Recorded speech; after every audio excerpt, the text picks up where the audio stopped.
இளங்காலை என்ன செய்வாங்க? பலி செலுத்துறது. அந்த பிராகாரத்துல பலி செலுத்தி அந்த ரத்தத்தை யார் எடுத்துட்டு போவா? உள்ள பிரதான சனத்துல யார் கொண்டு தெளிப்பா?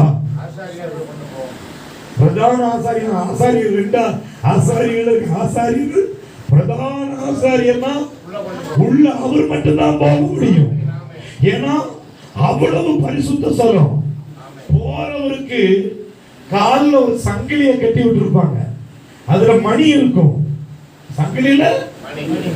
ஏன்னா அவர் போயிட்டு கொஞ்ச நேரம் திருப்பி வராட்டா என்ன அர்த்தம்? அவர் செத்துட்டாருன்னு அர்த்தம். அப்ப அந்த சங்கிலியை பிடிச்ச செய்வாங்க, இழுப்பாங்க. அப்ப ஊழியக்காரனா இருந்தாலும் சரி, உங்களுடைய பாவத்துக்காக பலி செலுத்த போக வேண்டிய அந்த பிரதான ஆசாரியர் எப்படி இருக்கணும்? ஜனமும் பரிசுத்தமா இருக்கணும், ஆராதிக்கிற இடமும் பரிசுத்தமா இருக்கணும், ஊழியனும் பரிசுத்தமா இருக்கணும். அப்பதான் தேவனுக்கு ஆசைவாட முடியும்.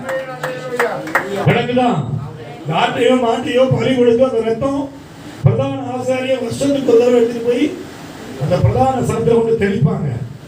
அப்போ தெளிக்கிற இடத்துல தேவன் இறங்கி வந்து அந்த ஆராதனையை அங்கீகரித்து மனுஷனுக்கு விடுதலை தரும்.